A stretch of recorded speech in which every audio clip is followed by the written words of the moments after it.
Welcome back to another episode of the HigherUp podcast. I'm your host, Michael Smoke, and today's episode is actually going to be a little bit different. It is a sneak peek into a podcast that I had the privilege to be on a few months ago when I was in Austin, Texas. The podcast is called Travis Makes Friends. It's hosted by a guy named Travis Chappell, and the way that we got connected is actually, it's kind of funny. Someone tagged me in a clip Travis posted on his TikTok of a doctor who made a pretty egregious claim about calories. And someone asked me, is this true? And I simply responded with no explanation. The word, no. I didn't care to explain myself. I just said no and kept it pushing. Lo and behold, Travis reached out and said, hey, man, I'd love to have you on the show to talk about this claim this doctor made, as well as whatever you feel inclined to talk about in the realm of the overcomplication of health and fitness. And so I did just that. We linked up in Austin, Texas a couple of months later, and we had a great conversation. So this mini-sode is just a sneak peek of a series of clips from that conversation so you guys can get a feel for what that podcast episode was like. I sincerely hope that you choose to go over to Travis's platform and check out his show, Travis Makes Friends, and listen to our conversation and support and follow his show in general, because I love his genuine curiosity approach to interviewing people from all walks of life that aren't necessarily totally correlated or related. I mean, as soon as I finished the show, I was walking out of the studio and Tim Kennedy, the UFC Hall of Famer, walked in to the studio to be interviewed by Travis as well. And I thought, what the hell am I doing here if you're interviewing Tim Kennedy? So that was cool, getting to meet Tim Kennedy and also be on a show with that caliber of guests. So Travis, it was an honor. If you're listening, man, I appreciate it.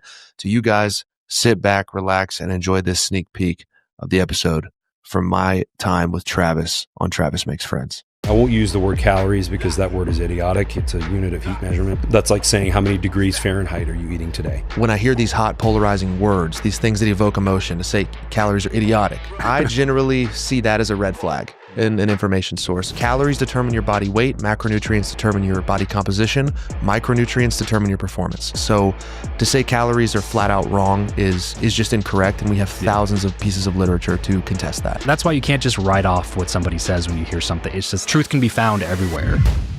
I believe when you clean out the gunk in your physical body, you make a clear mind through diet, exercise, and sleep. Your purpose, your path, your passions, they all become more clear. Fitness should only add value to your existence, not detract. Absolutely. No one could maintain 2 workouts a day, reading a book a month, and no junk food. That's not realistic. People want the explosion, but they don't think about, well, what happens when the explosion and the dust settles? Yep. You got to keep going. The bad news is it's going to require work. Yeah. So if you're watching this, listening to this, and you're feeling frustrated with these types of things, the number one piece of advice that I give to people is like,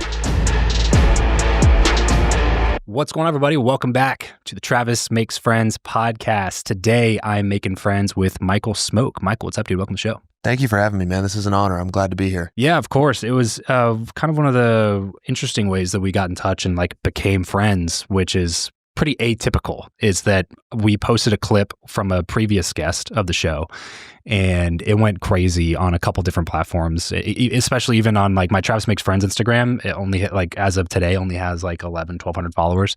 But this clip has like almost 250,000 views now. It was the first time I ever saw comments outpace likes, you know yeah. Which was an indication, that this is going to like probably pick up some steam. And then shares and saves started going like crazy, and then it just started blowing up. But it was funny because I followed I think it was your TikTok account first, just because I liked some of the nutrition stuff that you say. Usually when I'm looking for nutritionists to like follow and learn from, it's kind of Max Lugavere type people where it's like, it's not the one size fits all thing. There's lots of nuance. Everybody's different and things like that. And so I resonated with some of the stuff that you said, and I gave you a follow. And then I noticed that somebody in my comments tagged you and said like, hey, is this true? And you were like, nope. And I just said nope. Yeah, exactly. And then I replied to the comment and was like, let's chat about it sometime, which to your, to give you credit for, you were open to having the conversation, which a lot of people, when they see stuff online, they just immediately get turned off and go like, well, this person isn't a good source of information because this one thing is bad, which I got a lot of that in the comment section. It's always funny to me. But you were open to have the conversation, and here we are sitting in Austin recording this in person, able to have some sort of friendship here. So thanks for doing this, man. Yeah, less than, I think, 30 days later. I think this all was a pretty quick turnaround. I remember responding nope to the comment, and then you said, come on the show, and I just thought, okay, you're going to have an opinion on something. I think it's really important in the industry that I'm in, fitness, when you talk about these topics that have so many creators with very hot or polarizing takes, I think it can be very easy to create an echo chamber for yourself where you only receive feedback of people who agree with you. Yeah. And I'm fortunate that my algorithm still shows me a lot of things that I love and agree with, and a lot of things that provoke thought, challenge my beliefs, or that I just flat out don't agree with. And that was something that I, in fact, did flat out disagree with. And it got us here. And you made a great point before the show. You said, I think it's important to have civility around topics you can disagree upon, because I think you said great ideas or correct ideas come from meeting with an incorrect idea. And it's incredibly important to understand that everybody can teach you something. Everybody on earth knows something that you don't, and you should treat them accordingly. And I feel the same way about the doctor you had on. I mean, we may not agree on a lot, but he also had a lot of good points. And so that's what we're here to talk about today. Yeah. So I'm going to pull up this clip just to give you a chance to respond to this one, because this is the one that like really went crazy. So in my producer role, we'll insert this in the episode too, but here it is. I won't use the word calories because that word is idiotic. It's a unit of heat measurement. I know everybody uses it. It's totally fucking wrong. That's like saying, how many degrees Fahrenheit are you eating today? Like literally we could convert calories to degrees Fahrenheit. Like if I ask that question, you look at me like I had two heads. Yeah. But the way we calculate energy. Okay. So respond to that one first. And then he says something about protein here too that I will give you a chance. Yeah. There's a lot of great information in there. The first thing I'll say is, he's a doctor. He has credentials. He's obviously got the physical experience, I think, to look a certain way, of which Dr. John, correct? He looks great. He's in incredible physical shape and has a lot of good takes. I looked into his content too, and he prioritizes the importance of red meat, which I'm a huge proponent of. However, when I hear these hot polarizing words, these things that evoke emotion, to say calories are idiotic, it's something you absolutely should not consider. Totally fucking wrong. Totally fucking wrong. I generally see that as a red flag in an information source. Dr. Lane Norton is one of the top authorities in the fitness and nutrition space, and he has a great quote that says, if you want to look for an expert in the space, look for people who use vernacular and verbiage such as this may be, or this might be, or it looks like, showing that they're open to the possibility of new research coming out, their minds being changed, and a constantly evolving perspective. I believe things now that I didn't believe a year ago. But I make most of my decisions. I do some interesting, wild, holistic health shit that maybe doesn't make sense. But the majority of my decisions are based on research. And we know in every study that nutrition is consisting of, or that is nutritional dietary approaches are isolated within, calories are also accounted for and isolated within the study as well. So it is not completely fucking wrong, as he says, to value caloric intake. And we can quickly point to the study from Dr. Mark Hobb, the Twinkie diet study, that you may have heard of, where a professor, I think he was at Indiana at the time, don't quote me on that, Dr. Mark Hobb, over the course of 10 weeks, to effectively use himself as a lab rat and test the law of thermodynamics and the calories in, calories out equation, ate Twinkies and Oreos and Doritos every 3 hours, alongside a few protein shakes to hit his minimum protein requirement. But that was it. He ate 1,800 calories a day for 10 weeks. I'm on board so far. So far, so good, right? He ate 1,800 calories for 10 weeks, consisting of almost 95% junk food. Over the course of that 10 weeks, Dr. Hobb lost 27 pounds, improved his HDL, lowered his LDL, which is an improvement in LDL, and lowered his triglycerides. All of his HbA1c improved. All of his major inflammatory and health markers, which is something that Dr. John alludes to a lot, is this buzzword inflammation that nobody really understands when people say it. All of his major health markers improved, and he lost body weight.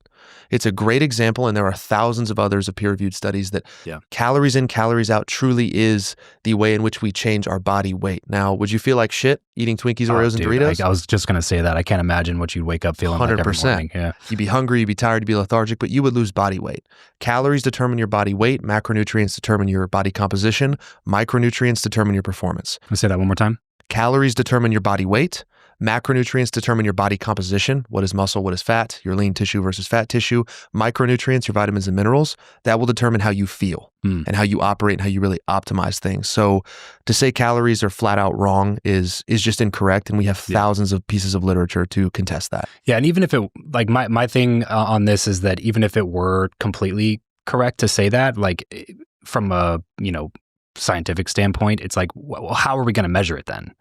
Like we gotta put some sort of objective measurement there to try to even understand what we're putting in our body. So even if it was like a, whatever, like he's saying, like a heat measurement or whatever, it's like, okay, so, it's all energy. Like we have to figure out a way to measure these things so that we know what to put in our body and what not to put in our body, because it will have an effect on what our weight's going to be at the end of the day, regardless. Bingo. I mean, what name you put on it. Right. You and I are both wearing watches. The sun's going to rise and set whether we create time or not. And created time as a way to prioritize their days. To measure it. Yes, to measure it, right? We need a thing to measure the thing. Right. And so while what he said about heat and calories and what a calorie really is partially true, it's a bit of a cherry pick and a misconstruing of the data and the concepts, if that makes sense. And it's somewhat irrelevant. Yes. By the way, still love you, Dr. John. Yeah, Appreciate absolutely. You have show. some great information. Here's the second part that a lot of people, and like we took this one clip because it performed so well and used like 6 different variations of this clip. So between like all the different types of clips that we put on TikTok, Instagram, this probably has done a couple million views between all of the platforms with like different things that he said about this. But this next part is another piece that a lot of people disagreed with. We still count calories from protein, but we shouldn't, because your body has no ability to store protein as body fat, none whatsoever. Which is why when you eat a ton of protein, your body temperature goes up. It's the thermogenic effect of overeating, how much protein your body can use. Interesting. But it can't be stored. Okay. Shall I begin? Yes. A lot of truth sprinkled in with a lot of very polarizing language and vernacular, that your body has no ability to store protein as body fat. Is that true? Yes. What he doesn't account for is a process called gluconeogenesis. Which is a term I learned literally in the comments on this post. Yeah. So you already see some of the disagreement where I'm heading with this. The fact of the matter is, if I were to eat 2,000 calories a day, if I were to eat 2,000 calories a day and burn 1,500 calories a day, and I was meeting my maximum protein needs, well, the rest of that energy has to go somewhere. If I only needed 150 grams of protein because that's what my body broke down in amino acids, cellular tissue, muscle tissue for my workout, once I max out those needs, that energy has to go somewhere. So if I'm in a 500 calorie surplus, I burned 1,500, I ate 2,000, or 2,000 to 3,000 is more realistic for me, that protein will either be excreted in your urine or your waste, or our body undergoes a process called gluconeogenesis, where we convert amino acids into sugar, carbohydrates, because our brain does need glucose to function. It absolutely is essential for cognitive function. So the liver and kidneys will convert excess amino acids to sugar. And once the glycogen stores in your liver, kidney, or your liver and muscles are full, then the potential for fat storage is there because it's excess energy. There's a reason we carry this stuff around. We need it for starvation, periods of feast and famine. And so he fails to account for that in the research. If you were to just eat 200 grams of protein a day and that maxed out your protein needs at 150, that excess energy has to go somewhere. And there's research to show that can be stored as body fat. Is it an efficient process? No. Is it less likely? Yes, but it's still possible. So what he's saying is technically accurate, meaning the protein itself is not stored as body fat. Technically accurate. But the protein does get converted into glucose, which then can be stored as fat if it's not exercised out or excreted through urine or something like that. That's exactly right. Bingo. Yeah. That's the thing, is that that's why you can't just write off what somebody says when you hear something. It's just like there's truth. Truth can be found everywhere. But that's part of the whole critical thinking process. It's like that's kind of the problem that I've run into having the show, man, is like if there's ever a sort of like a piece of information that conflicts with somebody's existing worldview, they immediately write off everything that person says, including all of the other pieces of information around that one thing that they didn't like. And if that's the way that you go throughout life, then you are avoiding building the muscle of critical thinking, which will, in my opinion, not be a path that you want to go down. Like if you never flex your critical thinking muscle a little bit, then you will always be dependent on sources of truth that you deem as worthy of paying attention to. So like there was one girl that commented something about and I think of the caption of the post or something, we said like, do you agree, or what do you what did you think of this with Dr. Jake, whatever? And she was like, what do we think? We think that you should vet your guests better before you bring them on your show. And I was like, look, I see where you're coming from on that. But first of all, I've had over 1,000 episodes of the show. If you think that I can properly know inside and out what every single guest that I bring onto the show is going to say within an hour-long conversation with them, like, you're out of your mind. It's impossible. It's crazy. It's literally impossible. But I also believe that it's my job as a host just to allow people to express their opinion. And then I was like, this comment section is a fantastic example of correct ideas interacting with incorrect ideas, because there's a ton of people in the comments that are like other doctors and things like that are providing counterpoints to what he's saying in the clip. But yeah, so I wrote out this whole thing and I said the correct ideas only come from interaction with incorrect ideas. And she goes, well, correct ideas only come from facts. And I was like, see, that's the problem right there, is that you believe that the set of facts that you are operating on are intrinsically and objectively true to their core. And I don't believe that that's true. I believe, and science, by the way, doesn't believe that that's true. That's the whole point of science, is to interrogate things that we hold as truth and ask questions about what we think is true, build hypotheses around what might also be true in addition to this thing, or what could conflict with this thing, and then build experiments to prove or disprove those hypotheses. And then we end up with evolved truth over time. So like, if you're not willing to at least interrogate the things that you currently hold as quote unquote facts, then you're going to be operating on those same principles and stuck in a paradigm that does not allow you to shift your belief structure throughout your life, which is not a good way to operate, in my opinion. Yeah, you cannot teach a man that which he thinks he already knows. Mm-hmm. And I see that in my friendships, relationships. I see that all over. It runs rampant on the internet because of the echo chamber nature of an algorithm and creators blocking anyone who disagrees with them. I welcome disagreement. Yeah. Because it's taught me a lot. And if I would have closed myself off to the carnivore community creators, I probably never would have learned about just how nutrient dense red meat is. Which is a great point, by the way. Sorry to cut you off. No. But to again, give Dr. John some his flowers here. If you listen to the whole context of the conversation, that was the context in which this particular clip was taken from, which is that he was basically a kind of more or less attacking people who shit on the carnivore diet. Mm-hmm. And his broader reason for saying that was to suggest that a heavy, beef type diet will not allow you to overconsume because the calories are dense and you will feel full. Like they're just more satiating calories. So if you're consuming Doritos, that's why you can eat 3 bags of those things and still be hungry later. Yep. But if you're, it's difficult to overeat protein was his main point. And that couldn't be more true. Yeah, right. Couldn't be more true, and absolutely something we agree upon. And I felt, as a guy who walks around at a lower level of body fat for performance and aesthetic reasons, your appetite can sometimes be a menace because you don't always, your body doesn't want to keep you shredded. It wants to keep you alive. Yeah. And for me, it was a powerful addition to focus more on red meat and dietary fat because of its impacts on satiety. The vitamin and mineral content of beef versus chicken is absolutely true. And I think people listening are going to breed the question, well, if Dr. John's wrong and then this guy might be wrong, but he's right about a little bit, how do I know what's true? How do I know what to practice? Ultimately, it comes down to the art and act of discernment. Yes. Which, to your point, is critical thinking is an exercise and it is a muscle like anything else that you have to train. Mm-hmm. And you train it through being open-minded. And if you can't do that and then marrying it with application, I've done carnivore. I did carnivore for 60 days. I did keto for 60 days. I went vegan for only about 2 weeks because I didn't feel good. You have to just take a degree of self-starterism and just become a self-starter and realize, well, I don't know if that's true, but I'm going to try it and see how I feel. And that's so important. And the last thing I'll say about that is Dr. John may be able to find some research that can counteract what I'm saying here. And that's where it gets complicated too. But this is a fact, for every 100 studies on the negative health outcomes of smoking, you could find somewhere between 2 and 6 in that 100 that actually draw a light conclusion that smoking might be good for you. Does that mean you should pick up the Marlboros? Yeah. No, it doesn't. It comes down to your discernment. Yeah, right. You gotta, the bummer part is it means you're going to have to work a little bit. Yeah. God forbid. Yeah. Like we just want, we want somebody else to be like, this is what you should do and make it easy for us.